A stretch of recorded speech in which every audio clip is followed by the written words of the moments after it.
నేను కేటీఆర్ని అడిగిన సరేరా బాయ్ సచివాలయం బాగాలేదు కొత్తది కడతా అన్నాడు. మన ఇవాంక వచ్చినప్పుడు నీ అయ్యా ముక్కు బాగాలేదు ఇంత పొడుగుంది అన్నారు. వాడెవడో వచ్చి సచివాలయం బాగాలేదంటే ఈయన కొత్తది కడతాడంట. మరి ఆ పిల్ల వచ్చి మీ అయ్యా ముక్కు బాగాలేదు వస్తారా బాయ్? ఈ దిక్కుమాలకు బుద్ధి ఉందా? 1200 మంది పిల్లలు చచ్చిపోయి తెలంగాణ రాష్ట్రం తెచ్చుకుంటే అమరవీరుల స్తూపం కడతా అని కట్టలేదు, తట్టడు మట్టి తీయలేదు. కానీ నీ అయ్యా 10 ఎకరాలలో 150 గదులలో 1000 కోట్లతోని బంగళా కట్టుకున్నాడు, బాత్రూమ్కు బుల్లెట్ ప్రూఫ్ అద్దాలు పెట్టుకున్నాడు. ఎవరితో ప్రమాదం ఉందిరా భయ్ నీ అయ్యకు?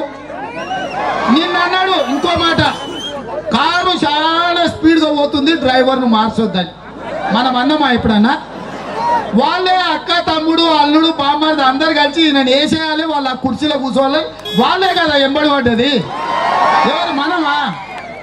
బామార్తులు ఇద్దరు ఎప్పుడు కేసీఆర్ గొంతు విసుకుందామా, పండుకున్న చూసి మెత్తబెట్టి వస్తుందామా, ఆ కుర్చీలో కూర్చుందామా అని వాళ్ళే బిడ్డ కొడుకు కొట్లాడుతారు. మనమేమన్నా పోయి అన్నమా ఏమన్నా మనము?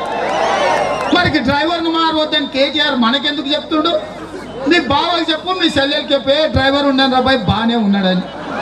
మేమేమంటున్నాం అంటే మీ డ్రైవర్ తాగిపోతూ తాగినట్టు బండి టోలో కొడితే లోయలో కొడితే అందరు చేస్తారు కాబట్టి ఆ డ్రైవర్ని మార్చుదని మేమంటున్నాం. మేము అన్నది తప్ప?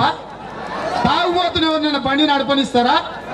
గాడ మా పోలీసులు ఉన్నారు ఎస్ఐ గారు, అయ్యా రాత్రి కూడా కనిపించిన కల్లా నోట్ల పుల్ల పెడుతున్నావు ఊదంటున్నావు బాగానే ఉంది. అసెంబ్లీలో ఒకసారి నిలబడి ఆ ముఖ్యమంత్రికి నోట్ల పుల్ల పెట్టి ఊదిపి చూద్దాం ఒక్కసారి. ధైర్యం ఉందా మీకు? మీరు నిజాయితీగా డ్యూటీ చేస్తే మరి ముఖ్యమంత్రి గారికి సచివాలయంలో నోట్ల పుల్ల పెట్టి ఊదియాలి మరి.